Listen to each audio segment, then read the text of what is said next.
E há mais de 20 anos, muitos estudos têm sido feitos com o objetivo de encontrarmos referências genéticas para atender a uma necessidade atual da diminuição do tempo da estação de monta. Nesse período tivemos muitos avanços, porém, podemos dizer que poucos pecuaristas tratam a precocidade sexual de machos dos futuros touros como uma das estratégias para garantir um melhor resultado na sua estação de monta. E lembre-se, já já entraremos em período reprodutivo e não podemos errar na hora de escolher o pai dos nossos futuros bezerros. Eu tive o privilégio de conhecê-la há muitos anos, acompanhei vários estudos conduzidos por ela sobre a precocidade sexual de machos para a reprodução.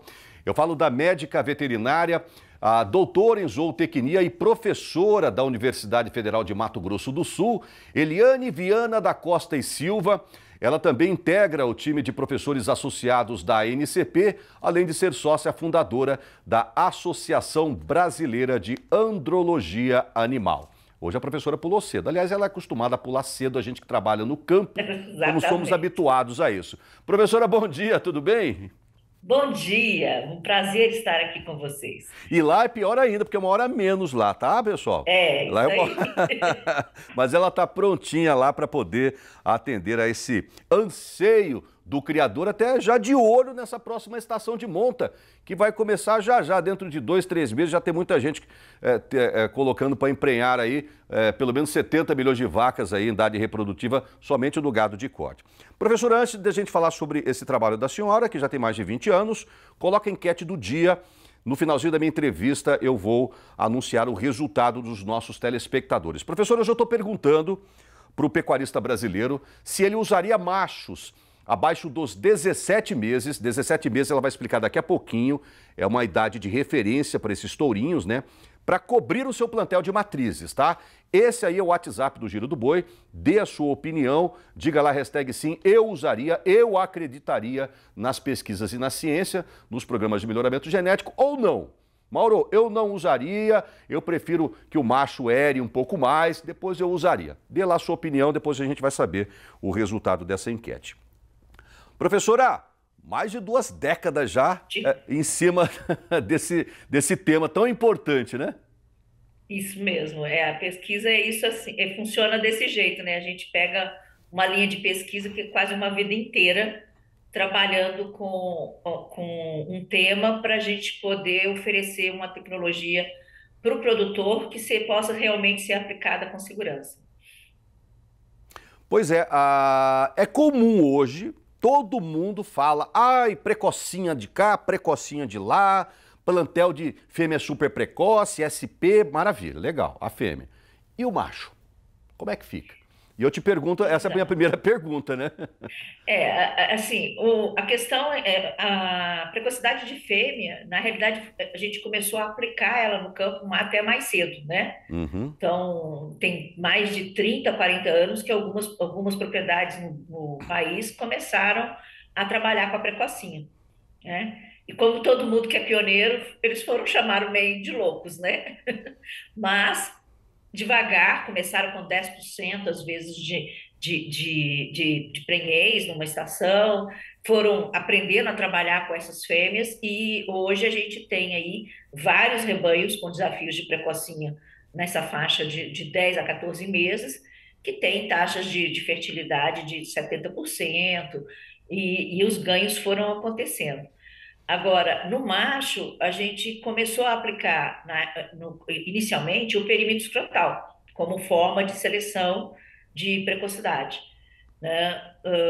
Só que a gente, à medida em que a gente foi, eu falo, diminuindo essa variabilidade e melhorando, nós fomos separando o joio do trigo, né? E conseguimos atingir um patamar de precocidade no macho que a gente meio que estagnou no Nelore com essa média aí de idade à puberdade com 16, 17 meses no Brasil, né, Uhum. nas fazendas com melhor precocidade, e a gente não saía disso. E foi a partir daí que a gente começou esse trabalho tentando buscar outras estratégias que pudessem refinar essa busca dos animais mais precoces. né? Então, os primeiros resultados nossos, em que a gente começou a tentar avaliar a precocidade desses animais com a média de perímetros total que os programas de melhoramento genético utilizavam, né, com PE ao ano e ao sobre-ano, começaram a mostrar para a gente que no meio daquele grupo de animais que estavam na média do PE, que os programas julgavam como púberes, não não estava acontecendo, né? Tinha muito animal não púbere. E foi a Aham. partir daí que então a gente começou a buscar outras estratégias, ultrassonografia, técnicas de buscar marcadores biológicos, marcadores moleculares, Sei. né? Então hoje a gente já está no estágio da metabolômica, buscando formas de separar isso, né? Para que a gente possa tentar diminuir, porque o grande objetivo é diminuir o intervalo entre gerações. Exatamente, que hoje chega o quê? Quase 20 meses, 18 meses mais ou menos, né? O certo é 12 É, meses, pessoal. 12 meses, né? Eu acho que não mais do que isso, né? Um ano. Todo ano tem que ter um bezerro, todo ano tem que ter uma... Essa imagem que a gente mostrou agora há pouco aí, ó, de um lote de tourinhos jovens, esses animais fizeram parte de todos esses experimentos, esses estudos da professora e do grupo inteiro que atua junto com ela. Agora eu quero explicar direitinho para o pessoal de casa, através de alguns slides que a professora enviou para a gente, como que é feito esse estudo, tá? Coloca o primeiro aí, ela vai explicar direitinho, a gente vai passando mais rapidamente aqui, para o pessoal entender quais são as metodologias. Ah, Mauro, mas isso tem acurácia? Ela vai explicar, parece que já são mais de 30 mil machinhos analisados pela professora. Essa primeira aí mostra definitivamente e já responde a muitas dúvidas, professora. então, essa foto aí, inclusive, as duas fotos são de 2006 ou 2007, E faz né? tempo, né? Faz tempo. Então, aqui surgiu a nossa dúvida, né? A gente Aham. começou a avaliar, baseado no princípio de que maior perímetro seriam animais com maior precocidade, e aí nós começamos a encontrar 30, 40% dos animais que tinham perímetro superior, às vezes peso similar e até peso superior, Pois é. e alguns não estavam púberes, e isso gerava para a gente uma menor eficiência da medida, né? Nessa idade, né? E aí, quando a gente analisou esses dados na primeira Uhum. propriedade que nós trabalhamos, né? Acho que não tem problema eu falar, porque eu acho que a gente tem que respeitar, né? O trabalho dessas pessoas, Claro. foi com o pessoal, com o doutor Hélio Coelho, né? Na Eu genética estava lá, aditiva. professora. Eu estava lá junto com o doutor Hélio, eu estava lá junto com o Argeu, eu estava lá junto com a família Coelho. Um abraço para o Eduardo, que toca hoje os projetos da família. Sim, Eu acompanhei em loco, de madrugadinha, a professora e os alunos dela fazendo a medição. Volta aquela foto ali. Ah, Mauro, qual é a relação? Volta aquela primeira. Essa aí, ó. Olha aí, ó. Dá uma olhadinha, ó. A mesma era esses dois bezerros, 13 meses de idade. O do lado direito, que não é púbere sexualmente, tem 2 quilos a mais de peso que o do lado esquerdo, porém tem 3,5 cm a menos de a circunferência menos. escrotal. Olha só Exatamente. como a genética faz a diferença, né, ô, professora? Exato. E aí, se você passar para o próximo slide, você vai ver uma coisa muito interessante, porque Ah, nas análises, isso é uma análise multivariada, né, uma análise que a gente fez. Então, se você vê, aqui tem duas na base, né? Você tem o perímetro escrotal e o volume testicular, que era uma grande dúvida, né? Todo aham, mundo falava, Nelore, a gente não pode trabalhar com perímetro porque ele tem um testículo mais comprido e aí tem que ser volume. E sei. aí a gente foi ver o que agregava, inclusive o volume. Então, quando você avalia aí, o que está mostrando é que nessa faixa etária, que aí na época a gente trabalhava com o super precoce até 13 meses, Uhum, você tinha um grupo a contribuição que o perímetro dava, né, para a identificação dos animais púberes, sei. ela começava em torno de 30% dos animais e terminava no máximo até 70% quando você somava com a avaliação do volume testicular, Sei. né? Então, isso mostrava para a gente que a gente tinha 30% dos animais que essas medidas não serviriam para identificar, né? Então, a Professora, eficiência da medida que a a gente senhora está querendo dizer que quanto mais circunferência ela não está relacionada. nessa Por idade, exemplo, nessa idade, mas o cara tá lá, essa idade, por exemplo, eu tô com um amigo meu vendendo tourinho hoje. Ele fala lá, ó, esse aqui é o touro filho do João com a Maria, ele tem lá 30 meses de idade e tem 43 de bola. Eu posso confiar nisso?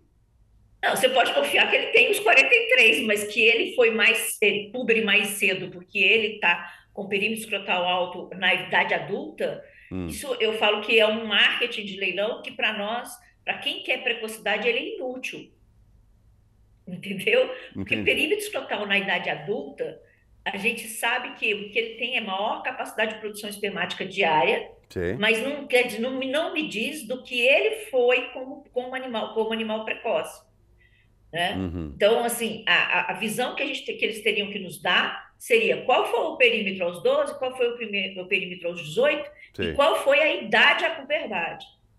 Porque se ele foi um animal precoce ou um tardio, sei. esse perímetro de 12 e 18 já me diz alguma coisa. Agora, se ele foi um animal super precoce, eu não consigo saber. Porque o que a senhora está me dizendo agora é uma polêmica, tá? Vai ter muito, É vai polêmico. ter muito pecuarista selecionador agora, criticando ou não.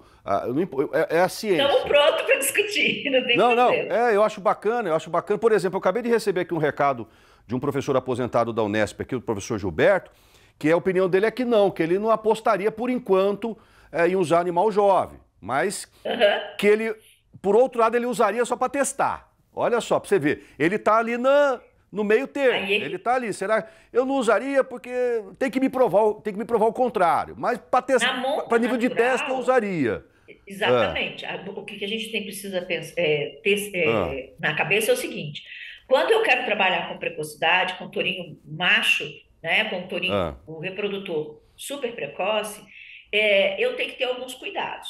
E esse animal, ele pode ser sim utilizado na primeira estação de monta, né, desde do início da estação de monta, mas de uma forma cuidadosa, porque a maturidade de comportamento dele é um pouquinho mais demorada. Então, nada de colocar ele com animal adulto, porque ele não vai aprender né, com o animal adulto, na realidade, ele vai É, ter uma inibição de comportamento.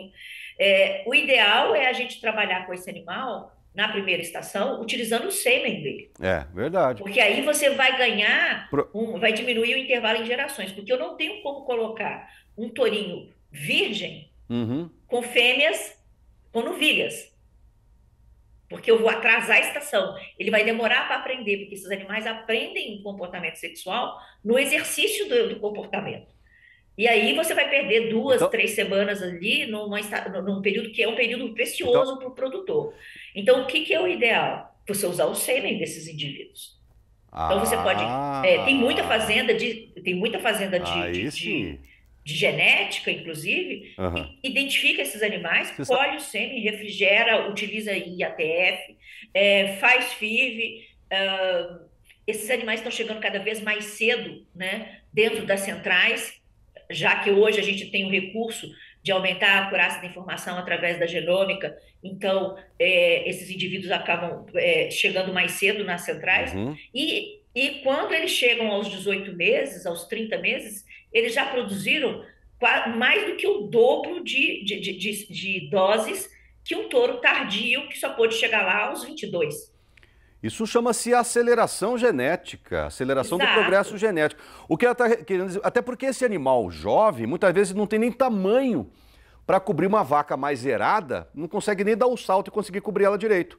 Então a recomendação é que você não faça uma monta natural com ele.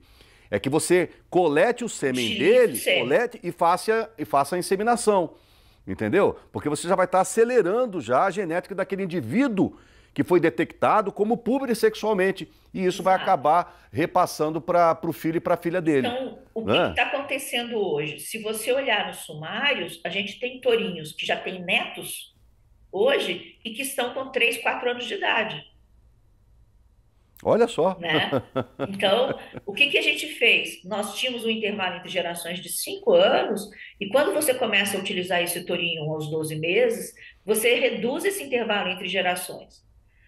E óbvio que com boas escolhas você tem ganho genético. É aquela conversa, volto a falar da precocinha. Qual que é o grande objetivo da precocinha? Ela te dá um bezerro a mais na vida útil, é o tal do stayability dela, né? Todo mundo sabe o que eu estou falando. Dá um bezerro a mais. No caso do macho, só que a fêmea te dá um bezerro por ano. Quando te dá, né? Porque Exatamente. a ideia é a gente diminuir o intervalo entre partos, quando te dá um bezerro ao ano. que a média hoje é de 1 ano e meio para mais, né? O IPP, intervalo entre gerações, né? O macho, não. Se você coletar a sêmen dele logo cedo, ela vai me falar agora qual foi a grande surpresa que ela teve, a era de garrotinho, conseguindo congelar, tem um tal de congelar ainda também, né? Tem que ter um processo lá, ver se consegue congelar ou não. Você vai ter muito mais animais. Entendeu? Sim, Qual, a gente fez uma a avaliação. partir de quantos meses um bezerro consegue já congelar nesse trabalho que a senhora faz há mais de 20 anos? Tem animal que entrou em puberdade com 8 meses, com 12 meses pode estar congelando. 12 meses de idade já Ou estava congelando refrigerando, sêmen. né? Se ele não quiser tirar o animal da propriedade, ele pode estar refrigerando ou congelando dentro da propriedade. Tem muita E gente fazendo utilizando. isso. Tem muita gente fazendo coleta, né, Sim. em vivo ali, em vivo, né, faz coleta de sêmen e já transfere já automaticamente.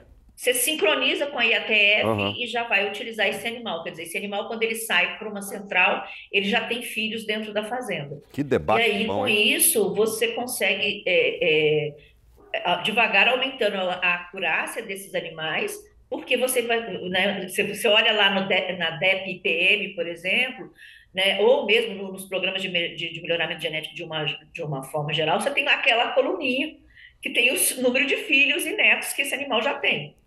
É. Né, do zero até os milhares, à Aham. medida em que você vai aumentando o número de filhos, óbvio Pro- que você aumenta a acurácia de todas as informações desse animal. Professor Né? Eliane, a Oi, senhora convenceu o professor Gilberto aqui, viu? Ele acabou de falar que ele convenci? usaria sêmen. É o que estamos falando. Ele Exatamente. falou que é que ele não entendeu a pergunta, né? Então, se você Por pular para sêmen, aquele outro sim. Sêmen, slide, sim. né, depois Coloca aí o aquele slide do. rapidamente, por favor, pessoal. Foi rapidinho. Uma coisa que é interessante Ah, é o seguinte: eu não estou desvalorizando o perímetro. O perímetro ele consegue manter uma informação que a gente já tinha, né? Na hora que você sai daquela slide que está com 13 meses e que você vê que a acurácia da informação do perímetro em relação à puberdade é baixa, aham. quando você olha aí para a média do país, né, que é 16, 17 meses, aí você vê que olha só como é que o perímetro funciona. 100% dos animais com maior perímetro aos 16 meses são, sim, indivíduos públicos. Então, para essa idade, então eu falo assim, se você quiser continuar onde você está, continue usando só perímetro. Agora, se é para a gente avançar na precocidade e começar a reduzir abaixo dessa média geral dos tourinhos do país, a gente precisa utilizar outras estratégias, porque só o perímetro não está funcionando. Uhum. E acabar com aquela bobagem de que o volume melhora isso, porque o perímetro, entre perímetro e volume, o perímetro é uma medida muito melhor. Maravilha. Quero passar rapidamente agora esses slides. Nosso tempo já está afindando aqui, professora. Olha aí a evolução do É, projeto Tourinho Precoce, tá bom? Vai passando mais. Passa a ultrassonografia no escroto do aí animal. Olha essa é a só safra a passada, tá? acurácia, a acurácia desse trabalho da professora que começou em 2007. Já são mais de É. 30 mil machinhos avaliados de 70 fazendas brasileiras. E olha que não está computada a última safra, a safra Ah, não, a 21-22. próxima, a safra 21, 22, a gente começou a avaliar agora em julho, Ah, tá. já tem, provavelmente, a gente aumentou o número de fazendas Aham. e a gente deve somar aí mais uns 8 mil, 9 mil animais. Olha, é isso aí que você tem Né? que buscar. Atenção, você criador, tá? Temos que buscar esse número aí, ó. Com 14 meses de idade, o animal é super precoce, sexualmente falando, tá? Né? Entre Então, 14 e assim, 17 ele é precoce. E acima dos 17 é um tradicional, tá? Tira exatamente. foto Então, disso esse aí. animal tradicional aí, você só vai utilizar ele na terceira estação de monta de vida dele, né? Ele passa a Pois é. primeira no pé da mãe, a segunda na recria e a terceira é que ele vai poder ser trabalhado, Como é que é né? feita a A coleta de dados aí? técnica, São 4 coletas a partir do desmame, tá bom? Fazem pesagem, olha a CE, faz ultrassonografia testicular. Aí já tentam fazer a coleta através da banana para congelamento de sêmen. Pega os dados genealógicos, os dados dos animais, enfim, vai passando mais rapidamente aí. isso. A gente fornece para os programas de melhoramento genético que a fazenda tiver vinculado, Ah, né? legal, As legal. informações Porque. e utilizamos hoje a Hum, ultrassonografia. Na realidade, o animal vai ser coletado uma vez. O super precoce só é coletado praticamente uma vez, porque na primeira avaliação dele a gente já consegue pegar. e aí a partir daí você consegue distinguir bem, né? Então a gente tem o grupo, aqui tem 4 grupos, por quê? Porque tem aqueles animais que quando fecha as Uhum. análises de melhoramento genético, aos 22 meses, ainda sequer entraram em reprodução, É né? verdade, é verdade, é verdade. É bacana isso aí porque me parece que esses dados, eles já estão computados dentro da base de dados da ANCP, Associação Nacional de Criadores e Sim, Pesquisadores, através de uma DEP chamada de IPM, que é a idade e a puberdade de machos, tá bom? Mas exato. a professora acabou de me passar uma informação muito bacana, que eu não sabia, porque tem muitos telespectadores do Brasil e do mundo. Professora, eu não vou nem falar aqui o nome de... É tanta gente que mandou um recado aqui agora, que eu vou pedir para esse pessoal correr atrás. Daqui a pouco ela vai falar assim onde estão esses estudos para você poder estudar um pouco mais aí esses artigos, tá bom? Mas a informação importante que ela me passou é que ela pode repassar esses dados para você debater junto com o seu programa de melhoramento genético. E são mais de 10 aqui no Brasil. Isso é muito legal. Isso é muito bacana. Exato. Isso é muito bacana. A gente tem algumas dissertações de mestrado já defendidas, Uhum. né? Tem publicações junto com o Fernando Baldi, dos programas de melhoramento genético. É interessante ver que ela não compete, essa é uma característica que não é negativa, não tem correlação negativa com Uhum. carcaça, com qualidade de carcaça, com AOL, com acúmulo de gordura, nada disso, né? Então, são características que vão ser selecionadas, que têm que ser selecionadas, né? Mas não, uma não interfere na outra de forma negativa.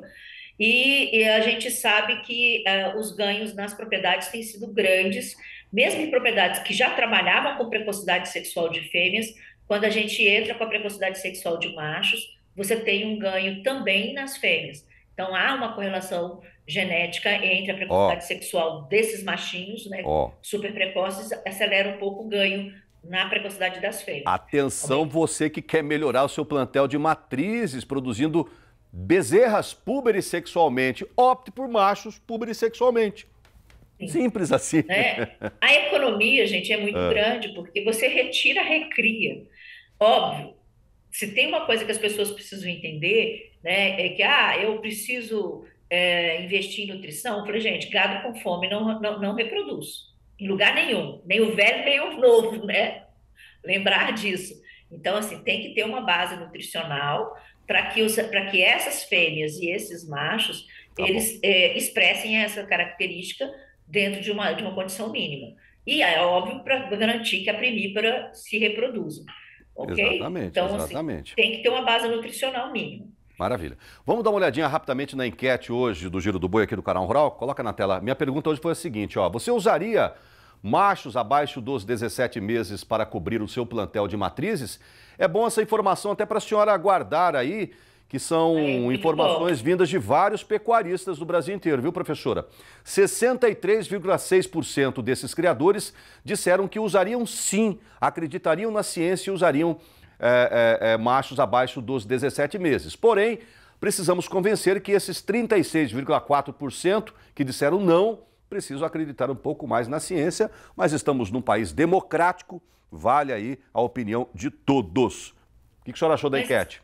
eu acho, não, eu acho ótimo. E eu acho que tem propriedades que talvez não tenham condições de usar realmente, né? Então a gente tem que entender que para cada estágio Tá. de tecnologia, para cada estágio, para cada situação, para cada ambiente, você tem características que você pode colocar dentro dessa propriedade ou não, Tá bom. né? Então, se você tem uma base de rebanho que ainda está numa situação mais primária de manejo, você vai buscar as características que te interessam, né? Eu falo que o touro top 01, né, DECA 1, não é para todo mundo. Nem todo mundo precisa desse animal. Eu Então, falo isso aqui também. você tem que buscar saber o que você tem, né? E buscar o que você pode produzir por enquanto. Então, eu falo que às vezes o touro que na fazenda A, que é quase que um descarte, pode servir para uma determinada propriedade e dar ganho genético para ela, Verdade, verdade. Eu falo isso aqui né? sempre, professora. Muitas vezes um touro 01 top 0,1%. Ah, Mauro, eu não vou comprar o touro top 0,1% porque ele custa 30 mil reais. Mas tem um touro de 10 mil que é top 20% que é espetacular. Para você que nunca introduziu uma genética avaliada no seu rebanho, um touro começa com um touro top 20%, depois na outra geração você cai para um top 10, um top 5%, até você chegar onde você quiser. É verdade. Exato. Então, assim, só lembrando, nós hoje, o país usa 2 milhões de touros por ano, né? Nós precisamos renovar esse rebanho em 20%.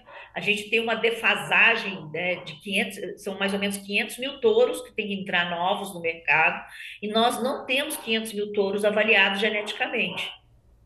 Que dirá que sejam os melhoradores, né? Então, a gente precisa procurar trabalhar com esses tourinhos mais jovens para que a gente possa ter animais disponíveis no mercado, né, na forma de sêmen ou na forma de monta natural. 80% do nosso rebanho praticamente ainda trabalha com monta natural. Então, esse ganho, né, de você ter um animal mais precoce entrando, vai acelerar a produção de touros dentro do país, no país, e disponibilizar animais avaliados de uma forma em número maior. E aí a gente vai ter um pouquinho mais de poder de escolha. E lembrando, quem tem uma propriedade maior pode fazer seleção dentro de casa, né? Você pode ranquear os seus touros, avaliar esses touros, procurar trabalhar com inseminação artificial. Nós temos aí, essa safra que vem agora, a gente deve perder um pouquinho, né? Vai cair um pouquinho o investimento em ATF por causa do preço da arroba e o preço do bezerro, né? Todo mundo botou um pouquinho o pé no freio, mas a safra que vai sair em 2025 lá já vai provavelmente ter uma recuperação. Então você tem que investir agora, né? Nessa estratégia de monta que você está investindo no bezerro que você vai vender lá na frente. É verdade. Um abraço para o Brasil inteiro e também para o pessoal, olha só, dos Estados Unidos, de Portugal, um pessoal da África, pessoal da Turquia, que está acompanhando o Giro do Boi, no mundo inteiro. Obrigado, viu? Um abraço. E se vocês quiserem debater um pouco mais, entender um pouco mais sobre manejo reprodutivo, coloca na tela rapidamente. Agora, no início do mês que vem, vai ter um grande evento, se não me engano, lá em Campo Grande. É um convite da professora. Vamos debater reprodução, pessoal. Reprodução bovina. Coloca aí na tela, Matheus, dá uma olhadinha. Vai ser nos dias 12 e 13 de setembro, a 6ª edição do simpósio Repronutri. E a professora está fazendo um convite para todo mundo, né, professora? Estou fazendo um convite, a gente vai ter um módulo só com grandes melhoristas debatendo a precocidade. Né? Então, o pessoal do Gene Plus, da NCP, da CFM, eles vão estar lá fazendo um módulo de debatendo precocidade. Então, vocês estão todos convidados, os que concordam e os que não concordam. Porque o salutar é a gente debater. É, né? Isso aí. Obrigado, professora, por esse bate-papo. E procure lá, tá? Escreva lá, precocidade sexual de macho, professora Eliane Viana, o FMS, vai ter muitos artigos, detalhes sobre todos esses estudos, tá bom? Para você olhar com carinho, com mais calma aí, junto com a sua equipe de vaqueiros, junto com a sua equipe, com o seu veterinário, com o seu zootecnista, tá bom? Dá uma olhadinha com mais carinho, pensa, depois você me fala, tá bom? E muitíssimo obrigada professora, eu pela que agradeço. oportunidade de mostrar o trabalho. Obrigada. Eu que agradeço, forte abraço.